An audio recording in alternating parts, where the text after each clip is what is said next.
রক্তক্ষরণের দাগ এখনো শুকায়নি। কাশ্মীরের আকাশ এখনো ভারী। পেহেলগাঁওয়ের আর্তনাদ প্রতিধ্বনিত হচ্ছে গিরিখাদে। তুষার ঢাকা উপত্যকায় হঠাৎ নেমে আসে মৃত্যুর হিমেল স্রোত, কেড়ে নিয়েছে ২৬টি প্রাণ।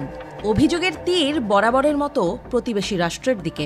দিল্লি আঙুল তুলেছে ইসলামাবাদের দিকে, উস্কে দিয়েছে পুরনো ক্ষতের জ্বালা।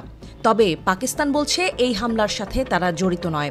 এমনকি ইসলামাবাদ বলেছে এটা মোদি প্রশাসনের সাজানো নাটক। ভোট আর রাজনীতির জন্যই দিল্লির শাসক গোষ্ঠী মানুষের জীবন নিয়ে খেলছে। ভারতের বিরোধী দলগুলোও অবশ্য মোদি প্রশাসনকে কাঠগড়ায় দাঁড় করাচ্ছে।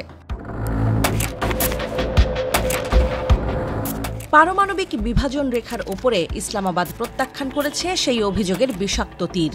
তারা চেয়েছে নিরপেক্ষ তদন্ত, সত্যের অন্বেষণ। তাদের কণ্ঠস্বর দৃঢ়, তাদের ভাষ্য পরিষ্কার। পাকিস্তান বলছে ভারতের এই অভিযোগ কাশ্মীর উপত্যকার দীর্ঘদিনের আর্তনাদ থেকে বিশ্বের দৃষ্টি ঘোরানোর চক্রান্ত। এই উত্তপ্ত পরিস্থিতিতে এক নতুন সুর ধ্বনিত হল পশ্চিমের দিগন্তে। পাকিস্তানের সাথে ঐতিহ্যের বন্ধনে বাঁধা, সংস্কৃতির সেতুবন্ধনে আবদ্ধ তেহরান এগিয়ে এলো শান্তির বার্তা নিয়ে। ইরানের পররাষ্ট্রমন্ত্রী আব্বাস আরাকচি অবতরণ করলেন ইসলামাবাদের মাটিতে। তার হাতে বন্ধুত্বের উষ্ণ আলিঙ্গন, কণ্ঠে সহযোগিতার আহ্বান। দীর্ঘদিনের মিত্রের সাথে বৈঠকে বসলেন পাকিস্তানের উপপ্রধানমন্ত্রী ও পররাষ্ট্রমন্ত্রী।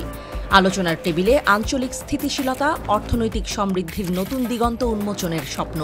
দুই দেশের শীর্ষ কূটনীতিক একমত হলেন।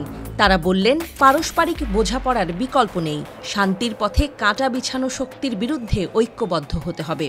আরাঘচি স্পষ্ট ভাষায় জানালেন, তেহরান ইসলামাবাদের সঙ্গে সম্পর্ক আরও গভীর করতে আগ্রহী।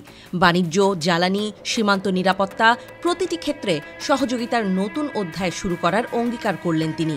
প্রতিবেশীর সাথে সুসম্পর্কের ইরানের নীতি যেন শান্তির আলোকবর্তিকা হাতে এগিয়ে এলো উত্তপ্ত অঞ্চলে।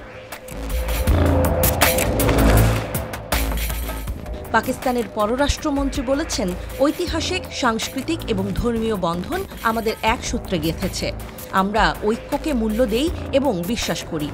এই অঞ্চলের শান্তি ও সমৃদ্ধির জন্য আমাদের একসাথে কাজ করতে হবে। মোহাম্মদ ইসাকদার ভারতের উস্কানিমূলক আচরণের প্রতি গভীর উদ্বেগ প্রকাশ করলেন। পেহেলগামের ঘটনার মিথ্যা অভিযোগের তীব্র প্রতিবাদ জানালেন। তিনি বলেছেন, পাকিস্তান সন্ত্রাসবাদের বিরুদ্ধে লড়ছে এবং এই লড়াইয়ে তাদের ত্যাগ অনস্বীকার্য। শুধু তাই নয়, ইরানের প্রেসিডেন্ট মাসুদ পেজেশকিয়ানও শান্তির বার্তা বহন করে টেলিফোন করেছিলেন দুই দেশের প্রধানমন্ত্রীর কাছে। মোদির কাছে জানালেন পেহেলগামের ঘৃণ্য হামলার নিন্দা, শরীফের কাছে প্রকাশ করলেন ক্রমবর্ধমান উত্তেজনায় গভীর উদ্বেগ। তেহরানের এই কূটনৈতিক তৎপরতা দুই প্রতিবেশীর মধ্যে বরফ গলাতে শুরু করেছে কি? শান্তির প্রত্যাশার ক্ষীণ আলো কি উঁকি দিচ্ছে সীমান্তের ওপারে? ইতিহাস সাক্ষী, সংকটকালে প্রতিবেশীর হাত ধরেছিল পাকিস্তান।